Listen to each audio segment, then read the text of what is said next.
You're the best, Mom.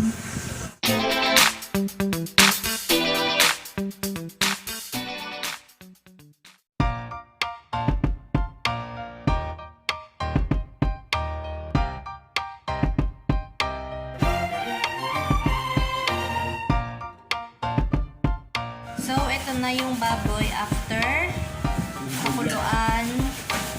Tapos, ibang ingredients, luya, ginger, onions, and green chilies. So, once ready na yung lahat ng ingredients, proceed na sa pag-saute.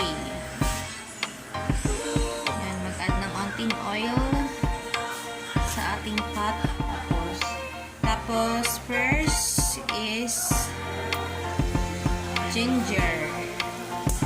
Para mawalay ng sanang. Mawalay ng sanang dugo. So, kailangan may ginger.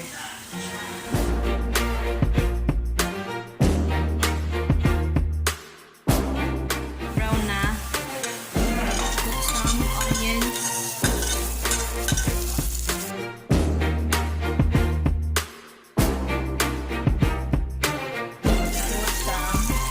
Tapos, lalagay na yung pork.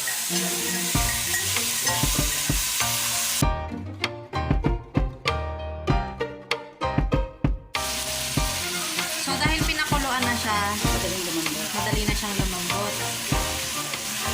Tapos, garlic powder, since wala tayong nilagay na garlic, na buong garlic, diba?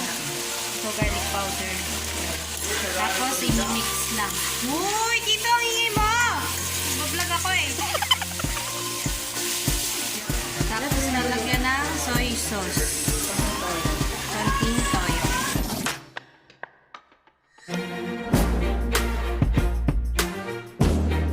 Okay na yan, ma.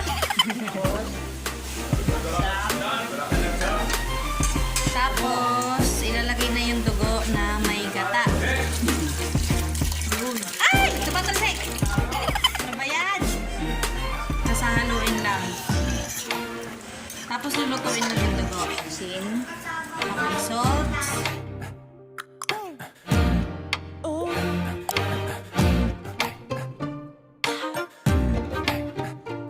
Yan. After a few minutes, ganito na magiging itsura niya. Pero patuloyin pa. Pero, pagtuyuin pa? Yeah. Okay. Yan, meron pa unting sabaw. Ay, hindi. Madami pa pala.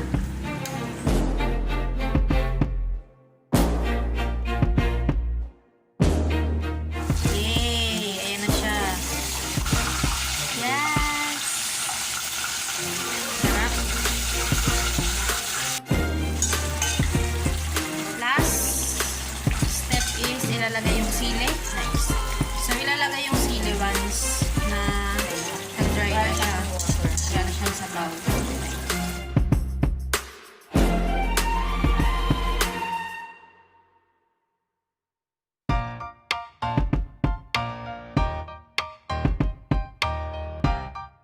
Yan! Ito na ang ating finished product. You're the best, Mom. So, ayun. Tip ni Mother para hindi malangsa or mawala yung langsa ng dugo is maglagay ng ginger. So, yun lang. Thanks so much for watching. Bye!